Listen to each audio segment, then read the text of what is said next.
The gaming industry is no doubt the biggest it has ever been. However, many people are dissatisfied at the direction it has been heading, which is down the path of unfinished products, predatory microtransactions, bloated file sizes, and a seemingly unwinnable race for photorealistic graphics. One of the biggest offenders is the biggest genre in gaming, the first-person shooter. Millions of players are sick of modern shooters embracing these awful trends and are looking towards older games to revitalize their attitude towards gaming as a whole.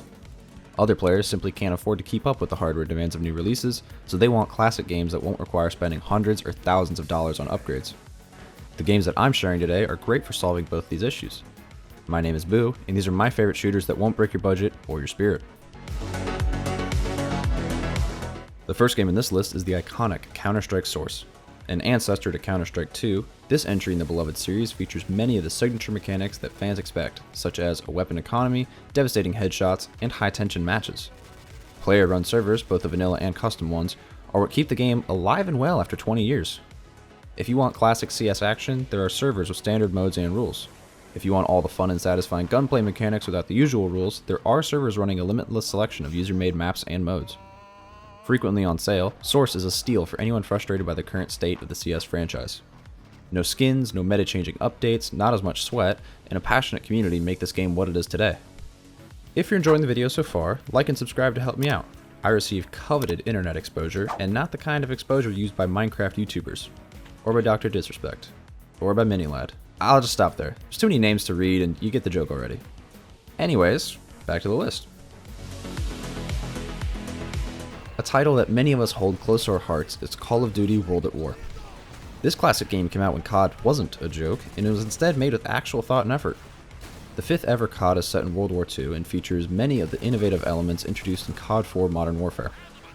The cinematic campaign is still one of the most gripping and thrilling single-player experiences that this franchise has ever released. The main characters fight through Stalingrad, the Pacific Front, Berlin, and many other historical battles. The multiplayer borrows the most from COD 4, with creative class, kill streaks, and perks making their second ever appearances. However, the mode that made me put this game on this list over other CODs is the Zombies mode. Originally just a small Easter egg for completing the main story, Zombies in World at War is very simple yet addictive. The maps are fan favorites, with many saying that these are still the scariest Zombies maps to date. Where the mode really shines though are the custom maps in the speedrunning / high round community. These things bring new challenges and goals to the game mode when players do eventually get bored. At $20, this is the most expensive game I'm including. I do recommend a check for sales on the other games as well, but this one needs a sale the most. Besides that, it's still a great overall package for both solo players and players that want to play with friends. Half-Life is a franchise that many consider to be the best in all of gaming. These games follow Gordon Freeman, a physicist trying to overcome dangerous environments, the government, and alien invasions. The pacing of the action and the puzzle-solving aspect form a great shooter on their own, but the true magic of the series is its storytelling method. You never lose control of Gordon at any point, all of the cutscenes are rendered in-game, and the writing is top-notch for both the plot and the characters. Finally, there's no excess HUD elements to hold the player's hands. The player must figure out where to go, but the levels are designed to allow the game to subtly nudge you towards the next room. The immersion that comes from all these elements of storytelling is second to none, and it's why these games are universally recognized as masterpieces. On top of being fantastic and affordable games in their own right, the countless fan mods and remakes for the series provide endless opportunities to play Half-Life how you want to play it. Another Valve shooter franchise makes this list in the form of Left 4 Dead. This pair of co-op zombie survival games is what many companies have tried to replicate and fell short of. The zombies are a real threat, but you and your crew, which is composed of very engaging characters, have the tools to handle it if you play it right. The different zombie types force you to use different strategies and accurately prioritize the threats. This series, while it can be enjoyed in single player, is best played with friends. You shouldn't take these games too seriously though. To get the most fun out of your experience, I suggest using Steam Workshop creations to customize your weapons, enemies, characters, sound effects, and pretty much any part of the game.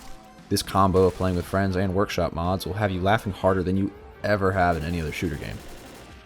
I would suggest only buying one of these games instead of both, since they are so similar, but that's entirely up to you.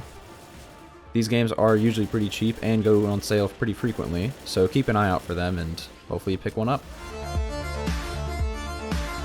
This game is Rainbow Six Vegas 2, a tactical first/third-person shooter that follows a counter-terrorism campaign.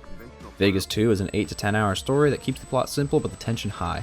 The enemies are smart and they're not stormtroopers, so they will kick you around if you don't play it right.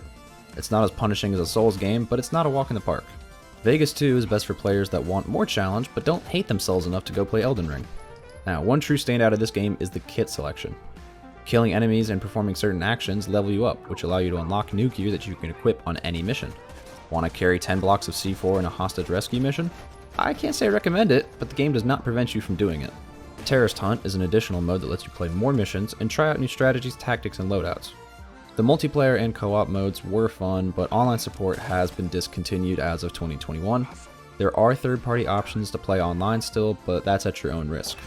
Vegas 2 is a great experience for tactical shooter fans that don't want to take it too seriously. Now that we've gotten through the main list, I wanted to add some honorable mentions that I didn't get to dive into for one reason or another. I suggest checking out Insurgency from 2014, Ravenfield, and Fistful of Frags. Insurgency is a modern military game that emphasizes slow pacing and realistic damage models. Ravenfield is a single-player sandbox that lets you fight with any weapons, maps, characters, and modifiers that you can find on Steam Workshop. Fistful of Frags is a goofy multiplayer action game set in the Wild West. Now, these didn't make the main list, but they should not be brushed aside and labeled as worst games because of that. If you want more lists like this with classic games and other genres, or you prefer other content, let me know by leaving your honest thoughts in the comments. Don't forget to like and subscribe, and thanks for watching.